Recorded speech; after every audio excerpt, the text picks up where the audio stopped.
Okay, today's video is half comedy, half extremely serious because Dubai, which is a disgusting city showcasing all the worst aspects of modern greed, human rights violations, and totalitarian control, has been massively flooded after a storm dumped like 2 years worth of rain on the city all at once. Sad, sure, for some people, certainly, but at the very same time, there were multiple different crypto conferences scheduled to take place, which were subsequently delayed, and that's where the comedy comes from. This is the part where I tell everyone something and they can either click off the video immediately in a rage or keep watching because they probably kind of agree. But it needs to be said either way. Dubai is a sickness of a city. It is one of the most egregious examples throughout human history of exploitation, selfishness, and unchecked greed. It is a disgusting display of unsustainable excess perpetuated by a particular category of self-proclaimed elites who have no discernible moral character whatsoever, a complete lack of basic empathy, and an unforgivable level of self-centered vanity. Dubai, and everything it stands for, are a reprehensible display of human virtue failure, as it aggressively pursues things that are not only destructive and harmful to our fellow species, but likewise viciously cruel to our fellow man, and all of it for the simple purpose of enabling a rich and emotionally crippled parade of celebrities, businessmen, and royalty to live out earthly fantasies in a way that should make even the most devout atheists actively believe in hell.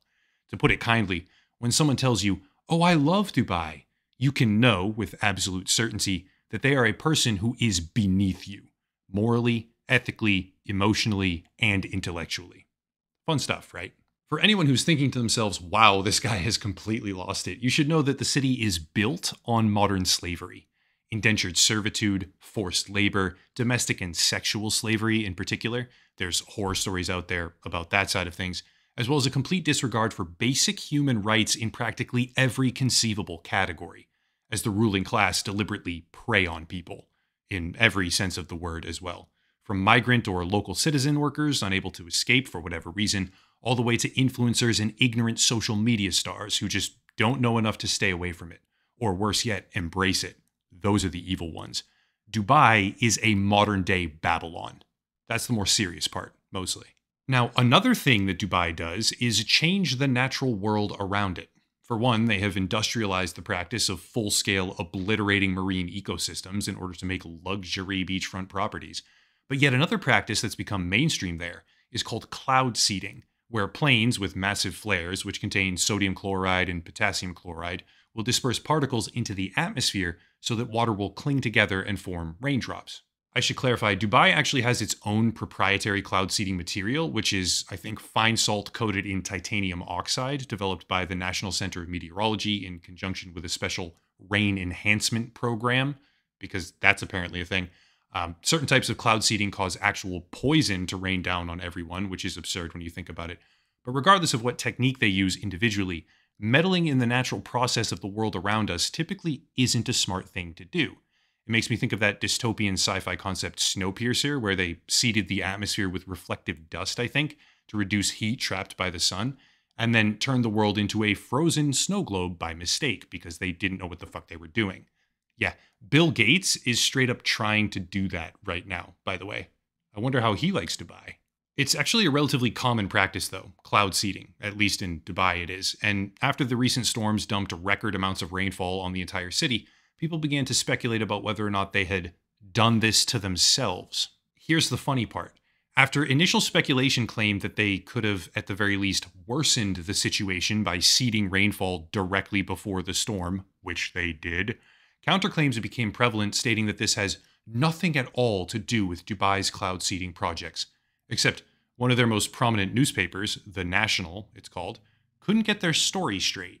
The title reads, "Enough rumors. Cloud seeding had nothing to do with UAE's 3-day rainstorm." And then 8 lines down, quote, "But it could have played a minor role. The National explains how," end quote. So which one is it? Did the corrupt, destructively self-obsessed city make the problem worse on itself? Or did cloud seeding have nothing to do with the 3-day rainstorm? You sort of can't have it both ways. Now, where it gets really funny is that right before all of this happened, a bunch of crypto bros, the second worst thing on planet Earth after Dubai itself, flew into the city to try and live it up for their stupid little conferences with all the luxury and shallow self absorption that Dubai is literally built to offer them in tow, only to be faced with a hellscape of flooded streets and canceled events. That's funny by itself because crypto bros having a miserable time is always funny, but it gets even better when you realize how absurd the entire thing actually is.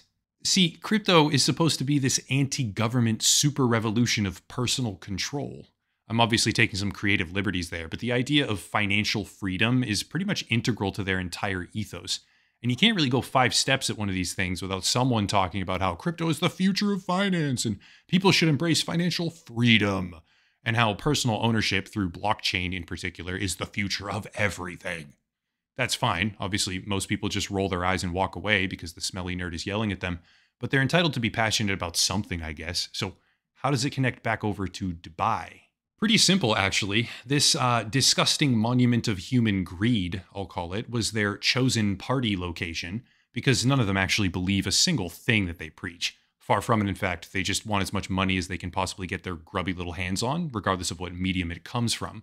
And since Dubai is the modern-day epicenter of human greed, logically that's where they'll go when the crypto market is booming, so they can revel in the excess of a loathsome city. Except, after the crypto bros get there and the city gets completely flooded, Dubai makes it illegal to post irresponsible photos of the flooding because the obsession with self-image is so absolute, they won't even tolerate something making them look bad online.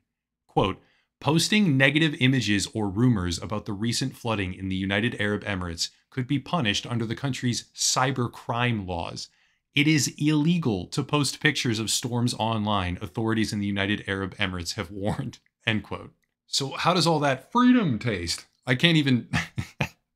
I can't say this with a straight face, actually, because the crypto morons who really only give a shit about this because they want to be rich, not because they actually believe in something or the virtues or freedoms associated, fly out to one of the most despicable places in human history, only to get flooded completely.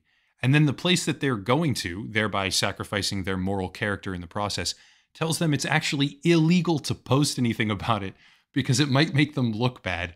And they 100% did not cause any of this, and you better not talk about it, except they might have caused it a little bit, but don't talk about it. The two conferences were called Blockchain Life and Token 2049, which had special guest rosters even of all these quote-unquote important people. And I guess they're still happening, they just got delayed. But Schadenfreude is a very real thing. For those that don't know, it means taking pleasure in someone else's misfortune. And it's not a good feeling to have. It's not virtuous by any stretch of the word. We certainly shouldn't be proud of it in any conceivable sense. But it's 100% understandable when some of the worst people you've ever met or know of are going to one of the worst places on earth to celebrate their funny money, and then it all gets flooded. There's just almost like a biblical level of justice in that. I'm not trying to be insensitive here to all the people that are actually suffering as a result of this event, because there are people who are genuinely suffering badly, and those people absolutely deserve sympathy. But watching some worthless crypto rich guy's Lambo float away in a literal river running down the street, man, that's got to be satisfying. Seeing a bunch of the richest, most insulated, and morally questionable people on the planet collected in one place while they lose the materialistic possessions that they lord over everyone else to a force of nature that they really might have even made worse for themselves by meddling with the natural world, that is some cosmic levels of justice right there. And the icing on the cake is the country saying, wait, no, it's illegal to show anyone this because it makes us look bad. Dubai is like all 7 deadly sins personified. The interesting thing to me is how the city just wasn't built for this. Drainage systems capable of handling this type of event just don't exist there. And hopefully it makes us all realize how small we are. Yeah, you have crypto money. Yeah, you can feel special for a little bit here and there, but if the geographical forces with real power decide to do something to you, you just don't matter. They're gonna do it. In the end, Dubai, a terrible place for a multitude of reasons, was visited by tens of thousands of crypto bros, terrible people for a multitude of reasons, and they all got flooded in a perfect display of cosmic justice, as the moonshot Lambos got washed down the road and the government desperately tries to stop anyone from talking about it because it makes them look bad. That's it. A story of shattered illusions if there ever was one. Anyone who wants to support the channel can check out the links down below. A special VPN deal for those that care. Everyone should have a VPN. It's a really good deal. Or Locals and Patreon for monthly subscriptions. That's a great way.